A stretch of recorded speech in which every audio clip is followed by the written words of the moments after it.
Welcome to the Friday Power Lunch, a weekly show amplifying the voices of the Virginia grassroots. Each week, we provide engaging conversations about politics, culture, and women making change. Produced by the unstoppable women of Network Nova, our motto is, when we vote, we win. The Friday Power Lunch is recorded before a live Zoom audience. Follow us on social media. Subscribe to our YouTube channel and show us some love and become a sponsor through Patreon. The Friday Power Lunch. Badass women getting things done. From Network Nova Live, it is March 29th, 2024, and you are on the Friday Power Lunch. I'm Katherine White, your host, bringing you the guests, the issues, the action, fueling the grassroots community and across Virginia and now coast to coast. So we like to get things done and we like to make politics fun. So we are talking today about how community ignites us. And you can see we're all on fire here today. It's so exciting. And you know, every last Friday of every month, we produce a national show. And so we are excited to welcome back our partner in the national show. Co-host SUSAN WAGNER is here, from Markers for Democracy. And, you know, we are really stoked to talk about this subject together because it's how we all met. This is how girlfriends roll. It's all about how we build relationships. And it's different about how other groups, maybe even the Democratic Party, looks at community building, maybe more transactional. But today we're going to look at different groups, different people, and how that community really shapes what they do and actually the outcome and impact that has. And really how successful they are. And so I'm excited first to tell you who's going to be on the show today. And of course, Ellen Cassedy, many of you know from that iconic movie 9 to 5, but you may not have known the background of that and what she did to organize the 9 to 5 union labor movement. And it's so exciting about her book, and you have to get it, Working 9 to 5, a women's movement, a labor movement, and an iconic movie. And this will be just a great conversation today. And SUSAN WAGNER of Markers of Democracy will be leading that conversation because we know it's all about community and the culture and the center of caring. So this is going to be the next conversation with next guest will be ELIZABETH Reingold. Welcome, Elizabeth. She's from the leadership team of Markers for Democracy, and alongside to talk about what's going on and really how you create that culture of caring that lasts and brings people together is Jennifer Stokeley EIS, out-of-state director for Northeast Arizona Native Democrats. And if you write postcards for this group and you're in the room, and some of you may be listening this on our new Spotify channel, everybody loves to join this group and work with them. And this is why, how we do community matters. People keep coming back. And lastly, Judy Kincaid is here. And Judy, a lot of friends in the room today, North Carolina activist. She's part of the Durham County Democratic Party. And what she did to bring that community together, to look at the precincts as neighborhoods and community building, so people feel like they have agency and that the Democratic Party is really building their brand in their community. So we're so excited to talk to Judy Kincaid today. And I want to say a big Friday Power Lunch welcome to all our guests. But first, we always like to do a little show business. And show business is the rules of the road. And in the room, we always like to say, use our chat, tell us where you're at. And also, if you're writing postcards right now, who you're writing for, be interesting to find out. But we want you to be in the chat civil. If you're a little nasty, we like to just kind of boot you out. No problem there. But I can't miss out talking about the favorite part. And if you were on the show last week, we'd had Amy Deal on, who wrote Glass Walls. Our after chat was on fire. Talk about igniting change. So after 1 o'clock, if you stick around, some of our guests will be here. We'd love to just sort of turn the lights down low and really get at it and talk about the issues that happen in the show. And you get a chance to interact with the guests. How fun is that? And lastly, Look, we see that the feminist movement, the women's movement, the years and years of action that it takes to get to the kind of change we want, we're making it, but we can't do this without you. So a big thank you to our Patreon supporters in the room. A big shout out. If you have your background on, it means you're part of the Patreon community. Thank you, thank you, thank you for supporting us. I hope that we can get, I don't know, 20 more patrons today to help us pay for our new Spotify channel. How about that? And thank you to Diana Paley for being our newest patron. Awesome, awesome, awesome. Well, it's that time. I'm really excited to move on to our power chat with the fabulous Finale Norton, co-host. Let's have a few minutes. Hi. Oh my gosh, do you look good? I love your pink shirt and you have your white jacket on. It's fabulous. Well, thank you. Thank you very much. Well, you're looking pretty fabulous yourself this morning. I know we only have a few minutes, and I want to give a special shout out because it is still Women's History Month, correct? It is. It is. All right. And I just heard that our fabulous friend, Andrea Miller, who is the founder of Center for Common Ground and also the prez of the National Women's Political Caucus of Virginia, was honored on The View as really a woman making change and getting it done. So shout out to Andrea. Shout out to Andrew. It was really wonderful. The video, if you haven't watched, I know we put it in the chat. Watch it when you get time today. It is worth the view. How about that? Now, you know, I always like to say our tagline that no one is going to save us. It's up to us, right? But Andrea also said it in that video at the end. She said, our fate is in our hands. No more waiting for somebody outside to save us. We're going to save ourselves. And that's exactly what we say every week. And so, you know, that really gets us centered today on our work and what we want to talk about what's winning. How are we going to save ourselves? Yes. So here's how we're going to save ourselves. There was another wonderful story about a great woman in Alabama, Maryland Lands. And so this is so significant and important because the last time she ran, she lost by 7 percentage points. This time she won 62.31% against 37.5% against her predecessor. And why is that so important? Because she talked about the issues that are igniting us, and that is abortion, reproductive rights. And so I think everyone should take a look at that. It's another thing that says what it not says. Don't talk about what's popular, talk about what needs to be heard. And that's exactly what she did, and she won big.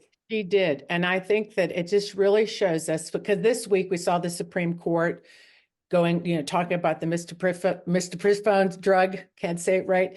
And we know that it's on people's minds, and it's really how we do talk about it. So today, when we talk about community building, and we talk about what ignites us, I want to bring up a friend that ignites us and unites us and excites us. SUSAN WAGNER from Markets for Democracy, all the way from New York. And you were telling us in the green room that you had a little fun last night with some presidents. Oh, wait, unmute yourself. We've got to make sure that we can hear you. Right. SUSAN WAGNER. So it was at Radio City Music Hall, which I was told today is has the highest seating capacity in any place in the world. I don't know if that's true, but that's what I was told today. And we were really privileged to see some amazing acts from like Ben Platt and all that, right? Kaylin, they were great. But what was really special was it was 3 presidents being interviewed by Stephen Colbert, and Colbert handled it so perfectly. He was somewhat humorous, you know, didn't take up a lot of words, and he actually, one of the first things he started with was to all 3 of them. He said, well, 2 of the 3 of you are really chatty, so I might have to put, you know, some stop on you. And Obama and Clinton were true to form and were excellent. And it really, I think, made everybody in the room think, like, let's just keep going. We have a great candidate here. Keep going. Yeah. And I agree. And today, what we want is to set up our conversation today with our 3 great guests. You know, and we have Ellen Cassedy here, activist and author, and you know, her book Working 9 to 5 and the move everybody knows. And then we're also going to talk to Elizabeth From Markers of Democracy, you know Elizabeth Reingold very well, and talking to Jennifer Ice also about the Northeast Arizona Native Democrats. And lastly, Judy Kincaid is here, the North Carolina activist. But what I wanted to talk about in our group today, this little group, is talk about, what's different when we talk about grassroots community. What sets us apart? What really is that ignites that or unites us? So, Susan, what's on your mind when I know recently you've been really talking about this as we work to integrate sort of with the parties sometimes, but our community, the way we organize is very special. That's a great question, and thanks for giving me the opportunity. So everybody, I assume, who's listening, some people might be new, but I'm guessing there are a lot of people familiar with the grassroots movement as a whole. And we created the Grassroots Collaboration Project because there is a strong belief that if grassroots groups can collaborate, we actually can increase the return on investment. So all of us who've been at this for a very long time know that there are times when we're a little inefficient and we want to maximize every opportunity we have. So if we're doing phone banking or canvassing or postcarding or text banking or vote curing, if groups come together and discuss best practices, that alone is a really good contribution we can make. But in addition, and the Swazi campaign, and you guys highlighted it, but I've been working with a lot of other campaigns now, and also coordinated campaigns on the state level, and frankly, even on the federal level, to actually make sure that there's a grassroots coordinator at the table. Should I finish? Yeah, go ahead. Yeah, sorry. Oh, okay. So, you often get an email, women for Biden-Harris or Hispanics for Biden-Harris or youth for Biden-Harris, but grassroots are not exactly those groups. They may overlap, but they're not exactly those groups. And so we need grassroots for Biden-Harris, and we need to be able to galvanize and mobilize all of us together to work together towards best practices and towards being the most efficient when we help a campaign. Right. And not to get in the weeds, right? But the thing is, we talk about this all the time. Like when we try to define our community and we say, what are the grassroots? What is that really? And for so many people come up with different definitions. And I think for us today, especially, I want to get into though, what sets our community apart. I don't know, Finale, if you have an idea what you want to say about what do you think on that? Yeah, I do. I think that there's always an evolution in terms of what things are like and who decides to get involved. And I do think that there was a really big shift after 2016 in terms of the people who decided to get engaged with the grassroots. So it's sort of not your grandmother's or your grandfather's grassroots anymore. It is really a bunch of women that come from every single background that you can imagine, whether it's the professional background, career, and bringing all of this talent and knowledge together. We're very data-driven. We're very organized. It is not this uncoordinated group of people, which mostly we are a lot of women here, but we sort of think about how to get stuff done. And so I just think when people think about the old grassroots, they need to sort of evolve their thinking to the kind of organization that we are today. Yes. If you're Jewish, I always say it's not like the Hadassah ladies stuffing envelopes. Maybe everybody knows what that means, but we all need those envelope stuffers. But I do think I was thinking about, we're not merely the unpaid volunteers. The word volunteer doesn't resonate with a lot of the people I interact with. It's really people that have, expertise, that have the time, that donate their talent, their skills, creativity, and time, and they're leaders of groups, and they get stuff done. And I don't think we look around at for somebody to come to save us. That's another thing. We really do keep moving. And I think we also look at long-term. When we say transactional, Susan, what does that come to mind when you think about transactional over what you do in markers? Like, people wouldn't come if all you did is take, what Dolly Parton said, it's all given. It's all taken, no given. It's a lot of giving we do. Yeah. It's interesting because when I try and just market grassroots, one of the things I say is, if you have individual volunteer, that person is not part of the community. Yeah, they can help you come in and out, but it doesn't create community. And we get so much more benefit from community, because we all know if you're part of a team and you all have to pull through to win the game, that teamwork really makes a difference. And so it's the same in politics. When we all come together and we feel we're part of a family, you're just going to put in that much more effort. And when you get on a bus to go canvassing, if you're all alone and you really don't know somebody, maybe you'll do it once, so you'll say, oh, I did it. But if you're actually part of a community, you're going to keep doing it because it's fun and you get to spend time with your friends. And Katherine said something, is it you or Robin said this? It's really true. How many people later on in life get to meet so many new friends and make so many new friends all over the country? That's very special, and it keeps you motivated. We talked about that, how many much more friends can you have, right? And you realize when you're in the grassroots, it's fine. It's not finite, it's infinite. When I'm thinking about what you just said, I think about Judy Kincaid and the program she built. And that was some of the takeaways I got with reading it is, not only the respect of those volunteers coming in, but if they came through relationships, they tended to stay longer. And also we find that it just really does. As Democrats, we should think about it too, living our values, showing others what that looks like. And you can pass that out with leaflets, but it's also when people show up at your door to help you or you call them, you better treat them right. You better create that culture of caring because people know when you're fake and phony, right? When you just say, and so I think that I'm excited to talk about this today, and especially with someone like Ellen Cassedy, who has really started this movement.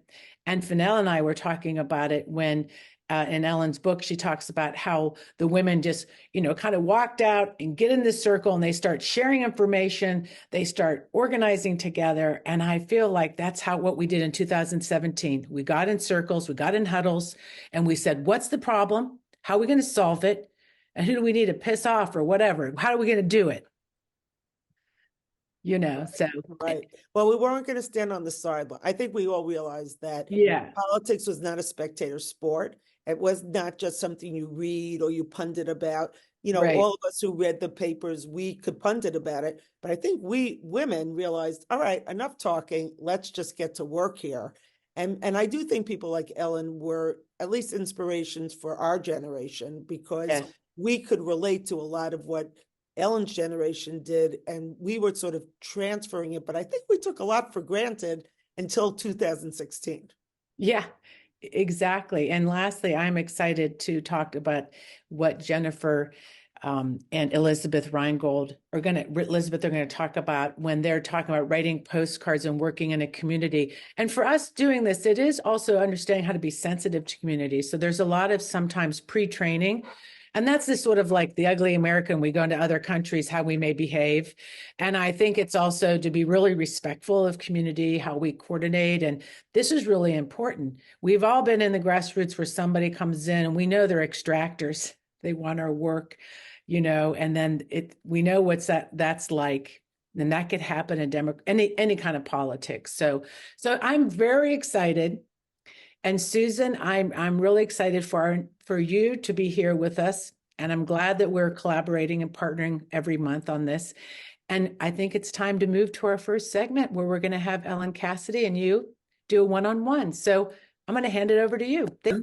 So I'm just going to introduce this very quickly by saying that everything does come around in a circle because Heather Booth, who's the woman who introduced us, was actually the woman who spoke for the launch of this national program. So I feel like everything's sort of coming together in a lot of ways. And I know Heather was a big influence in your life, and I hope you'll talk about that. So just so everybody who doesn't know, everybody knows the movie, but I think a lot of people don't know that the movie is actually based on the movement rather than the other way around. So just give us a little bit of the origin story. Yeah, so it was 50 years ago. I was working on my first job after college, a clerk typist at Harvard University. And 10 of us started sitting around in a circle talking about our jobs. We talked about low pay, unequal pay, training men to be our own supervisors, having to do favors for our bosses, all kinds of favors, and the lack of respect. I remember one woman said, they call us girls until the day we retire without pension. And we started to think, we want our rights, we want respect. But a lot of women were afraid to take action. And so what do we do about that? We started a newspaper, we started handing it out at all the subway exits, and we started inviting people to lunch one by one to talk about what concerned them. We listened really carefully to how they talked about their concerns, what they didn't talk about. A lot of people, before they even sat down, they said, I just want you to know I am not a feminist. So, okay, we could live with that. We didn't let vocabulary get in the way of solidarity. Sometimes I ate 3 lunches a day, and that's how I learned a very important principle of organizing, which is never bring an artichoke to a recruitment lunch. But the heart of every lunch, with or without an artichoke, was listening. Listen to how people talked and what they were concerned about and what they might be willing to do. We took over National Secretary's Day, which was supposed to be a time when you received a bouquet of roses or a box of chocolates from your boss. Well, we invited people to nominate their boss, and we held these bad boss contests, and submissions poured in. And we would show up, the TV cameras would be rolling, and some hapless boss would be standing there who had just asked his secretary to sew up a hole in his pants while he was wearing them. Or a lawyer who fired his secretary for bringing him a corned beef sandwich on white bread instead of rye. And we called these people out, and things began to change. And it wasn't long before we were taking on the biggest and the baddest corporate titans and winning millions of dollars in back pay and raises and promotions and grievance procedures. And it just all snowballed. And I think some of the bosses felt like, what happened here? It's like the wallpaper came alive. Wow. So I read the book twice, and I do remember, and this is very relevant to all of us here, about your group deciding that you should go and get better training in order to help you organize. So talk a little bit about that, and then as we talked about, we're going to come up with some principles that are applicable across the board. Yeah, so we knew we were fired up. We really wanted to make change. We thought it was our chance to forge our link in the chain of women's activism that stretches back into the past and is going to be forged into the future. But we didn't know what to do. And just then, a letter arrived from Heather Booth, who was starting a women's training center on how to organize in Chicago. I was in Boston. And our group scraped together our pennies and sent me for the summer to learn the basics of organizing, community organizing, labor organizing. And at the end of that summer, I came back stuffed with ideas, and we got off the ground. We called our first public meeting, and we were launched. So Heather Booth, my hat is off to her. And she's continued to be such an important activist who's now embedded in the Biden-Harris campaign. Yeah, yeah. I love the little thing when she hands you the lipstick at the end and said, and wouldn't hurt to have this with you every once in a while. Yes, lipstick, right. I thought, what are you talking about? She also looked at I had proudly brought in a stack of our newsletters. She looked them over and she said, so what have you been doing? I thought, what? Look at these beautiful newsletters. She said, well, how are you going to change things? How are you going to take on the power structure? How are you going to actually make change in women's lives? And that's what we did. And for everybody who's listening, the reason that Heather started, well, first of all, she started the Institute because she won some settlement and some lawsuit, and she used the money to start the Institute. And she had been an acolyte of Saul Alinsky, but she felt that Saul really only trained men, and she wanted to have an opportunity to train women. So this was really a necessary, pivotal stage, I think, in just the entire women's rights movement. And then yours was in, sort of the working 9-to-5 movement. So Katherine had an idea, which was maybe we could come up with some principles that you've learned that would be applicable to, what most of us do here. So my first question is, when you think about starting a group of activists, what would be the 2 or 3 considerations you would put high on your list? Because there are people here who are already, fortunately, part of groups, but there are a lot of people who are saying, I live in areas that don't have groups, but there are enough of us now to start a group. So what should we think about? Yeah, so that was something that I learned at the Midwest Academy. They pointed out that we, in our group of 9 to 5 in Boston, were operating on the rock pile theory of organizing, which was that we were sort of collecting enough people like rocks and putting them all in a pile, and then we were going to figure out what to do. Well, that's backwards. What you have to do is decide what you're going to do and then bring people to you. And once you get going, once you say the train is leaving, it's time to jump on, people will jump on. Another thing I would say is make sure that you have a variety of tasks to do. You know, we listen to people, we had our view of what people should do, like storm into their boss's office and demand their rights. Very few people were interested in doing that, but they would bring cookies to the next meeting, bring a few people to the next meeting, help pass out the newsletter. And so there were people who wanted to be up at the podium, were happy to be speaking in a loud voice, and there were other people who wanted to do research, write postcards, whatever.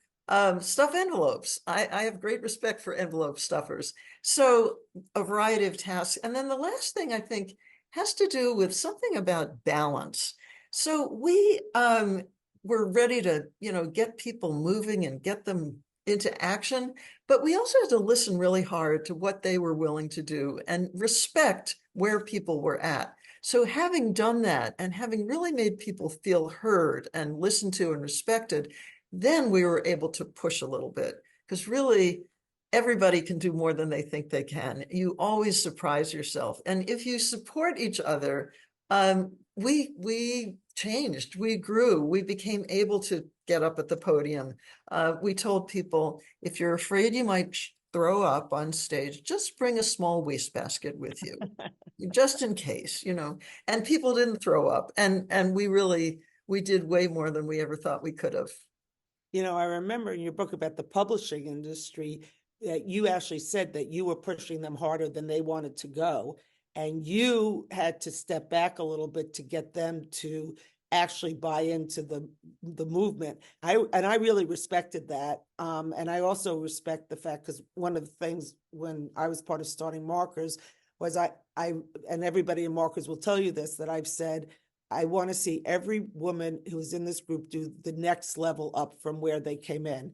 And we had women at the beginning who said, I'm not going to speak on a Zoom or interview. And now people fight to be able to do that. So I think I love to see that. I really personally love to see that. And I think as women, we like to support each other and see, it's not a competition. We really do want to see each other grow. And I think you actually said that part of your movement was different in some ways than the women's rights movement, because you guys really supported each other and it wasn't quite dog-eat-dog world. I remember. Yeah, we didn't have that backbiting that people have talked about in the second wave feminist movement. I don't know. I think we were very lucky, but we couldn't get enough of each other. We spent 12 hours a day in this tiny little office with our phone calls and leaflets and so on. And then at the end of the day, we would adjourn to a bar and spend another couple hours together, because we loved being with each other. And I think that's something I see in this group so much, is that you're having a ball, you are having a blast. And the value of that, of the joy that you take in what you're doing, is just uncountable. It's just fantastic, priceless. I agree. So taking us to the other end of it, we all hit brick walls. You hit brick walls many times. I have to say, reading your book and having heard you speak a number of times, every time I sort of hit a brick wall, I go, but those women really persevered and they figured out a way to persevere, and we have to do the same. And so tell us a little bit about where you find that inner strength to keep persevering. Yeah, well, for one thing, there's the whole, have fun and take a break. If you need a break, there's nothing wrong with that. There's no such thing as, we're going to have to do this our whole lives. I wrote this book starting in January of 2017 because I saw those hundreds of thousands of people crowding the streets in Washington, D.C. at the Women's March. And I thought, I have something to tell these women. A lot of them had never been to a demonstration before, but they had to be there. And, we're going to have to win it over and over again. you never win everything. We won a lot. We won, making pregnancy discrimination illegal. We won making sexual harassment illegal. We won the Family Medical Leave Act. And we won women getting into managerial jobs. But it's not over. We had to form a union. I'm so excited to see the labor surge today of so much organizing going on. It's really exciting. But every generation has to win it again. And I think if we realize that and we don't think, oh, gee, we got defeated there, well, we're going to have defeats along the way. And I always like to quote Flo Kennedy, who was a founder of NOW and a fantastic, very outspoken activist, who said, the biggest sin is sitting on your ass.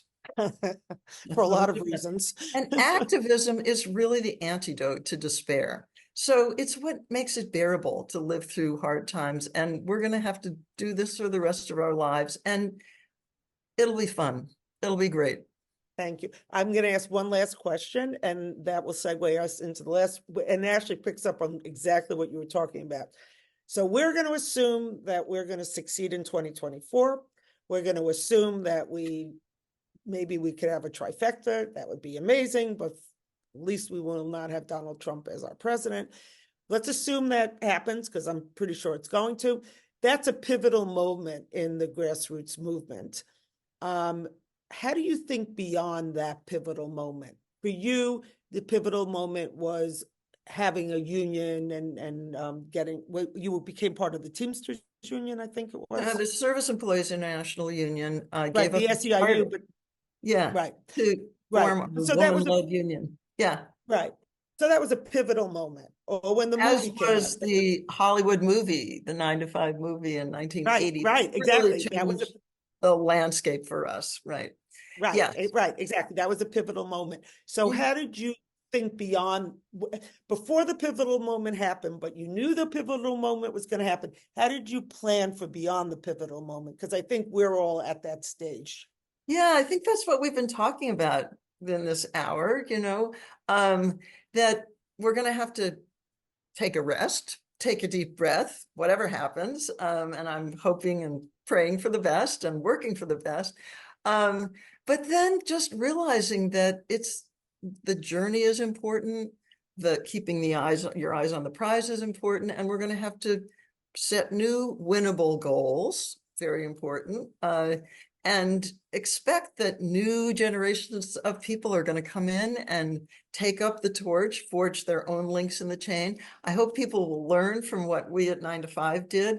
But I also hope that people will understand, we were 22 years old. We didn't know what we were doing, but we just got down to it and we figured it out. And I think the activists of the future, the near future and the longer future, are going to figure out for themselves what to do with the challenges that are facing them. Thank you so much, Ellen. I think we all learned a lot. And just so everybody knows, Ellen's working on making her book into a, what do you call that? A graphic book. Graphic. That was pretty awesome, Susan and Ellen. I want you to know that graphic novels are my new favorite now, so that's pretty exciting. So I'm really excited about that. But we are now going to bring up and talk about one of the most interesting postcard programs. Robin was so excited when she started talking about the idea of having Jennifer and Elizabeth join us. So we're talking to Jennifer Stokley EIS, out-of-state director for Northeast Arizona Native Democrats, and Elizabeth Reingold, who's part of the leadership team for Markers of Democracy. And this is one of the best postcard programs. It is year-round. It's so interesting. So I'm going to ask you guys to take yourself off mute. And Jennifer, I'd like to start with you because Northeast Arizona, being the out-of-state director, it really is a little interesting. So I want you to set the stage for everyone about what it is you do and how it makes such a big difference. Well, thank you, Finale. It's so nice to be here. And thanks so much for having me follow Ellen. That's great. Appreciate that. That's a big punch in the arm on a Friday.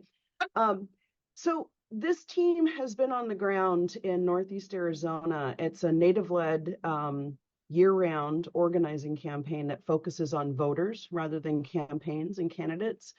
And the postcard campaign itself is an important way to bridge the geography. It's a really rural, really spread out terrain, and it's rough. It's about the size of Indiana, the Northeast, and it comprises 3 tribal areas, the Navajo Nation and Hopi and White Mountain Apache tribal lands. And there's no home addressing, so people are driving to get their mail. That's one thing. It's this time of year, it's real muddy, real hard to get places. And our organizers would be hard pressed, all 5 of them, to get across a space the size of Indiana on unpaved roads in all kinds of weather. So the postcard program is a way to jumpstart contact between the voter and our organizers who are local in the community, literally speak the language. So that's how the postcard program came about. And it's come a long way since then, because people like Elizabeth and the folks on this call, who many of whom are I recognize the names, troublemakers, all of you should be aware, have been writing, and we're going to probably hit a 500,000 postcards total written since 2021 when this program began because of them. Wow, that's pretty amazing. So with that, I want to talk to you, Elizabeth, and tell us why you write postcards for Northeast Arizona. Northeast Arizona Native Democrats puts an enormous amount of effort into their own community, and then that effort they also put into their volunteer community. So that when you write for Northeast Arizona Native Democrats, you learn a lot about the community that you're reaching out to, that they have these full-time organizers who speak the language and are on the ground. You understand the challenges their organizers have, and so the importance of your cards in helping make that connection between the organizers and the voters. And you also understand the importance of this, the challenges that this community has. I think whether you register to write with them through Mobilize, or now they have a new Cardzilla program, they put a lot of care into conveying to their volunteers not just the success of the postcard program. So there may be a photograph of somebody who's holding up the past postcards he's received in the past year, all 4 of them, or he saved them. But also activities that are going on and how the community is supporting each other, whether it's a backpack drive for back to school or delivering firewood for someone who needs them. And I think that brings people in, because they're also, we are people wanting to support people. And we feel that community connection, both from the organization to us, and it helps us feel connected to the voters that we don't know, but are trying to support. Well, that is pretty fantastic. And I want to, Jennifer, talk a little bit about that. Elizabeth, you talked about year round and actually reaching to the community. We talked about investing in people and living our democratic values. So Jennifer, can you talk a little bit about what that means in this program? Absolutely. So what Elizabeth is referring to is that the organizers who work for our organization are leaders in their own community in terms of taking care of their family and their neighbors.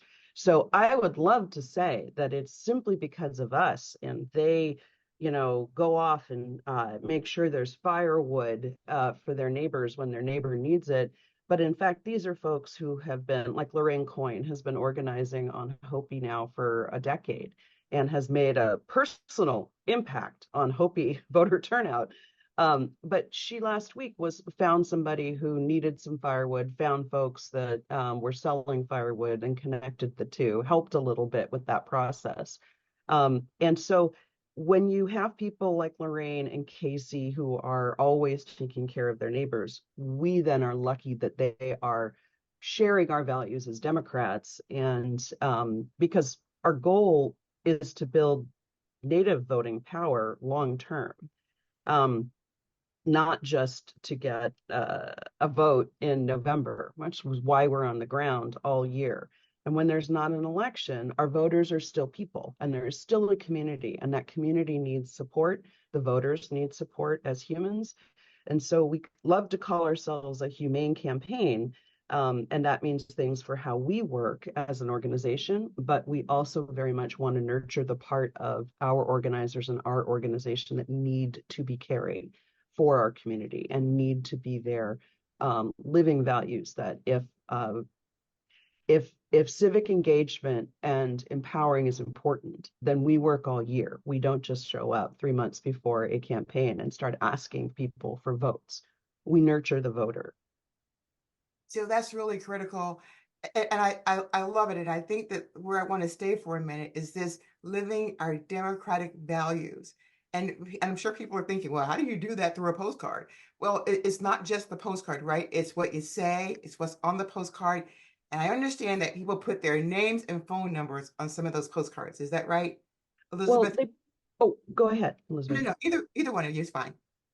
To be clear, the organizer's name and phone number is on every postcard, every communication we have with voters. Elizabeth, I think, is an excellent example of a volunteer who lives her value of not putting herself in the center of the interaction in a Native-led organization. So the goal is to have the local organizer, Lorraine or Casey or Marion, and that person's phone number with the local area code and a local name.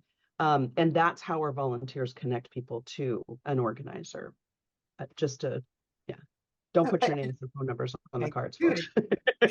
So because you guys are very, very specific about how those postcards are done. And it's also very deliberate in terms of what you learn about writing postcards as well as when you phone bank. So Elizabeth, you want to talk a little bit about that? Yeah, so I love phone banking with Northeast Arizona Native Democrats, and a number of members of our group will know that I highly recommend it, particularly for people who find your average phone bank uncomfortable. They require a cultural training, competency, sensitivity, where I discovered that I have an accent, which is that many of us have this accent, that I speak really fast, or maybe doesn't feel fast to me, but sounds fast to the person that I'm speaking to on the other end when I'm participating in one of these phone banks. And in general, this notion of living our democratic values infuses everything that Northeast Arizona Native Democrats does, including their phone banks. And so when I call, I really care and I ask, how are you? I wait. I both speak more slowly, but then I really wait to hear how they really are, because as Jenny said, we're really connecting with voters, with people, and I care how they are. So these phone banks don't have like a quota. How many people can you get to? How fast, right? I'm reaching out and I'm connecting with somebody. And I'm also understanding that maybe if I'm calling to follow up to see if they got their absentee ballot, they may not have checked their mail that week, right? Mm-hmm. So I'm like not moving like on the presumption that their mail was delivered to their house. I'm understanding a lot of the challenges that face this community in voting. And I've been trained to understand what those issues are, or some of them. And more than that, I've been trained to listen to hear what other issues may be there that I may not be aware of. And so I'm listening for what's there, and I'm trying to be really helpful. And a number of our members who volunteer for Northeast Arizona Native Democrats love the connection and the space that they have. And can I quickly insert this story that is not my story, it's Jenny's story, but you want to tell the story of the phone bank, because I love that story. Well, you told it. I'll lay the groundwork. We had a huge, first of its kind, Indigenous Rural Action Summit in Kincaid in July of last year. And we were calling around, we had volunteers calling around to invite people to the event. So, Elizabeth, take it from there with your experience. So they reached 200 people.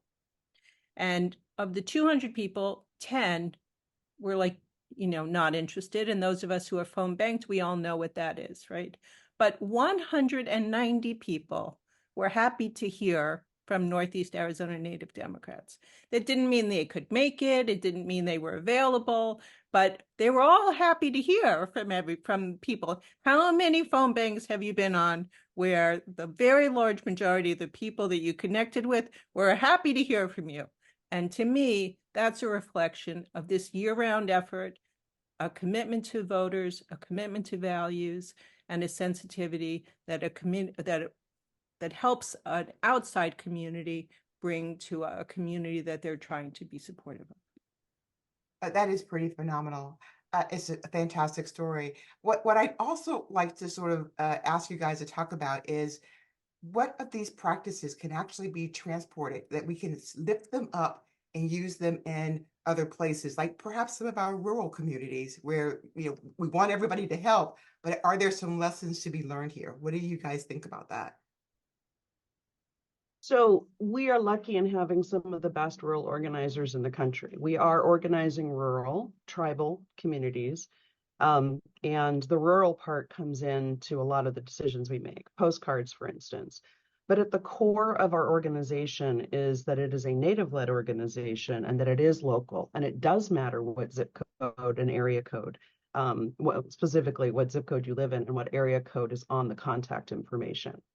So anyone who wants to create an authentically local, caring, and effective, we are the only intervention that is different than the rest of the state of Arizona. And against trend last in 2022, the statewide trend midterm to midterm was down almost 2%. We were up 2% in Navajo and Apache counties on sovereign lands precincts, making a total of a 4% increase against trend, midterm to midterm, in terms of turnout change. So the postcards are effective, but having a local organizer at the heart of that and paying them a living wage, which is core to how we live our values in this organization, and making sure that this campaign is year-round and is focused on what our voters need or what your voters need. Those are the core components. Outside energy like Elizabeth, the power, the blue power from the rest of the country is essential, and volunteers who don't center themselves but really care, like these folks do, about the authentic, local, Native-led or rural, in the case you're talking about, organizing. Those are folks that can really make a difference without doing harm. And I think that's something that a lot of rural areas, and we're trying to expand our work across the rest of the state. So thank you. And thank you, Elizabeth. So this has been a pretty phenomenal discussion with Jennifer East from the Northeast Arizona Native Democrats and Elizabeth Reingold from the senior leadership of Markers for Democracy. Guys, I hope that you'll stay for the after chat. And here's Katherine. Yes, exciting. In the room, you see people just really having a great discussion. Thank you, Elizabeth and Jenny, for being here. It's really a great reminder how we build community. So I'm excited. For now to move to our next guest, talk about community. Please welcome, a strong welcome in the room to Judy Kincaid, North Carolina activist. How are you doing, Judy? Thanks. I'm doing great. I'm so excited to be here. Thank Yay! you. Everybody loves Judy. Judy. I love it because, your background's so extensive. And when I went to read about you and just saw your work in clean energy and climate and the honors you've got for all the kind of work you've done, and here you are now really putting that kind of knowledge and expertise in building your own community out in Durham.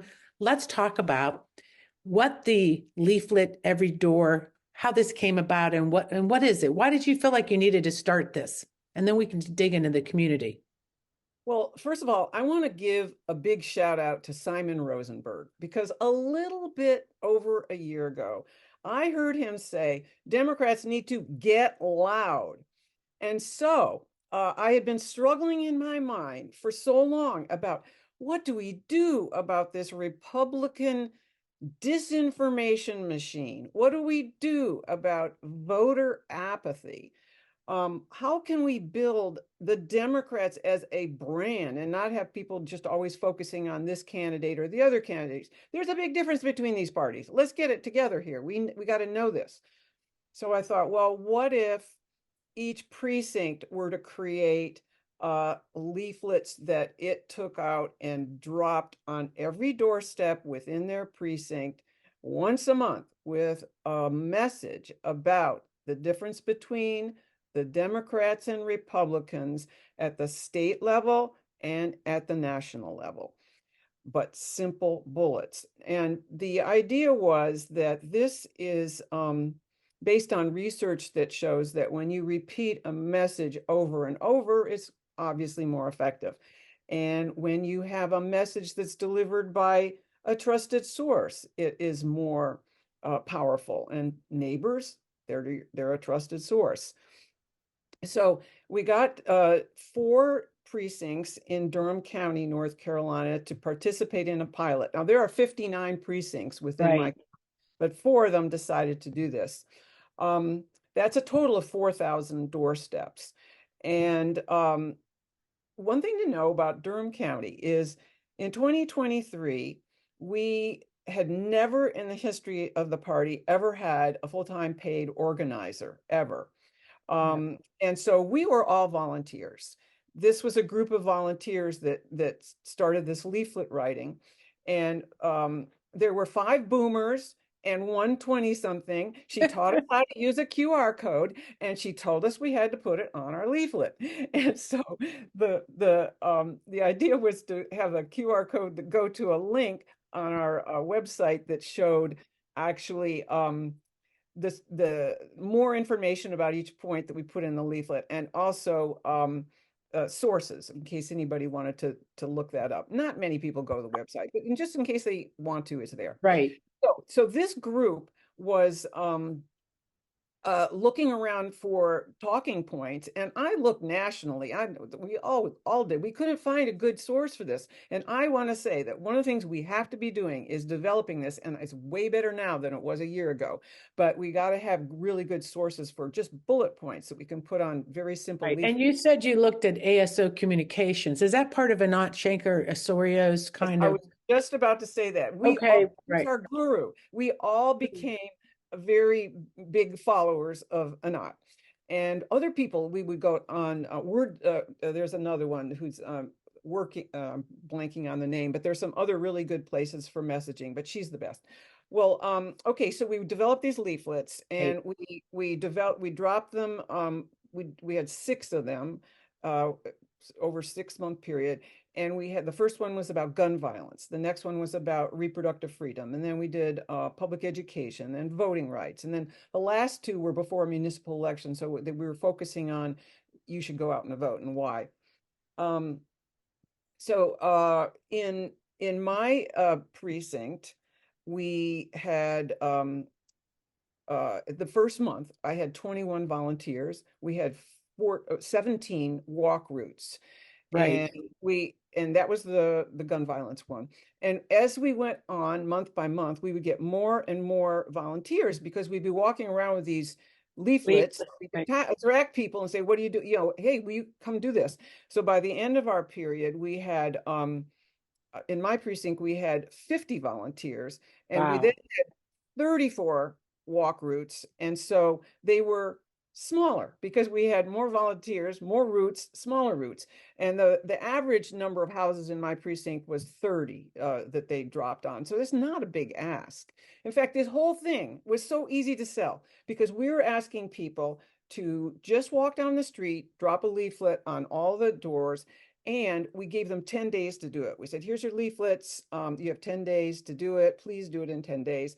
And they didn't have to do minivan, nothing like that. But what we asked them to do, when they got their stack of leaflets and they got their walk route, and then we had a piece of paper that said, write down all the addresses that you skip and take a photo with your phone and send it into the precinct chair. And that allowed us to keep track of all the addresses that by virtue of process of elimination, we knew exactly every doorstep that got a leaflet every time. That was all very simple. So we had a lot of people to do it. Then we took off 3 months for rest and recovery. Did you compare your fitness steps? Did you guys have a contest, how many steps you walked? I'm just teasing, but that's a lot of walking, a lot of doors. And what I love about the story. And as people listening in right now, Judy Kincaid's here, North Carolina activist and founder of the Leaflet Every Doorstep. And what I liked is when I was reading all about it, and we've done some work in our area here, you're calling them precincts, but the way you're really looking at them is neighborhoods. And I think that is the shift when we talk about culture is, especially when we're working within the party, right? Your precinct was really your neighborhood. And these neighbors, it's that relational idea that people come along more if they know somebody, their friends doing it, and then they participate. So the values around that of this pilot project, where I love the goals, you talked about building strong community, strengthening the brand, and also this return, just like Jenny Eyes was talking about, it taking care of volunteers so they come back. And then also Ellen Cassedy was saying that when you give people something to do, their entry level, they may do more. So I just love about it. And you talk about this as a layer cake. Do you want to talk a little bit more about that? I think people in the room talking about community, this is a fantastic way to really do everything we're talking about. So let's unpack that layered cake. Oh, the layer cake. Oh, so we actually made layer cakes, but the image is your precinct is the base. Picture a cake stand. Yes. And is a layer cake. The first layer is leaflet every doorstep. You're hitting every doorstep. That's the precinct. That's the base. The second layer is the canvassing, the social outreach, the texting, and all the things that volunteers do that are beyond that. And then the icing on the cake is the national PR. That's just the icing on the cake. And our candles, we had a 2024 candles on top of our cake. So that's what we were giving out, free cake. But I have to say, in 2024, we're doing things a little bit differently. We're not having, because our focus in 2024 is canvassing the target voters. And within my precinct, there are 250 that are on the target list of left-leaning, but not always voting. And so what we're doing with our leaflets, we have one leaflet with a whole lot of topics on it, which it's great. And I have to say, Felipe Benitez of Benitez Strategies did our Spanish translation this time, and it's rocking and it's really good. And so I'll put a link to our leaflets. Anybody can use it. And so we're using it. We're going to leaflet every doorstep prior to the canvassing, and then do the canvassing, and then leaflet again. And I just have to say, leafleting has become a thing now. We've built a habit, I love it. we built trust, we built community, we built credibility. And I have to tell one quick thing.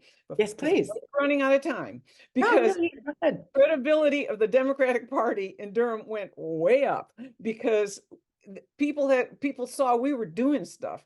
And because of that, we did a fundraising campaign, and we raised enough money in the latter part of 2023 to hire the first time ever full-time organizer for our county party. And he started in January, and he's rocking and rolling, and we are totally going to rock 2024. I love it. And have cake. Yeah.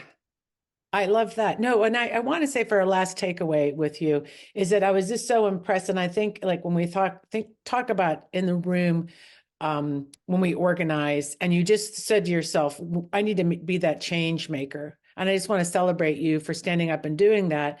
And then the culture that you've actually worked on in that precinct, it sounds like this is something that we should adopt everywhere, that people can do. It's really approachable. The leafleting, people dropping them off, you give people something to do, and then with that purpose. And I think, like you said, a lot of times in the party, it's really making sure people right now, especially in this election, understanding our brand, having people be able to talk about it. So Judy, what you've been doing is fantastic. I'm going to put the picture of the cake in the chat. So thank you, and stick in the after chat. So I'm so excited that we'll continue this conversation. And I see Finelle's here, and that means it's time to do wrap up. Go ahead, Finelle. What are you thinking? What's your takeaways? So my takeaway, you're going to love this, that the biggest sin is sitting on your ass. And so, is that it? But half you're eating, If you're eating the cake while you sit on your ass. Is that? That was Ellen who said that that's what someone told her. And I love that. And so I have lots of friends that I am going to tell that to. But yeah, there were so many lessons here. And I know we're running out of time, but I love Northeast Arizona. There's practices there. Yeah. I just heard a bunch of stuff from Judy, and I want to share some of the stuff that we do. So I hope she'll stay for the after chat. Yeah, I agree. And some of my takeaways when we talk about from Ellen Cassedy from 9 to 5 is really about that strong community and making sure that people are enjoying themselves. And I think the joy we have in this room makes our work lighter and stronger together. And I think that's awesome. And also when we talk about the Northeast Native Arizona Democrat Party, it's really that culture of really caring and nurturing. And when she talked about nurturing the voter and year round, I know we say this over and over, but that year round is so important. And with Judy, looking at everything like a layer cake, I love that and how you make it. And really, I'm teasing, but the creativity that it's something that even Ellen talked about. They did leafleting too 50 years ago. So we take the old, we make it new, but the point is we're building community. Exactly. You know my Linda Hersham. So you know that comes from Linda in terms of all of the things that we do. Weekly meetings, build solidarity. We're looking at everything. We make sure that we raise issues up.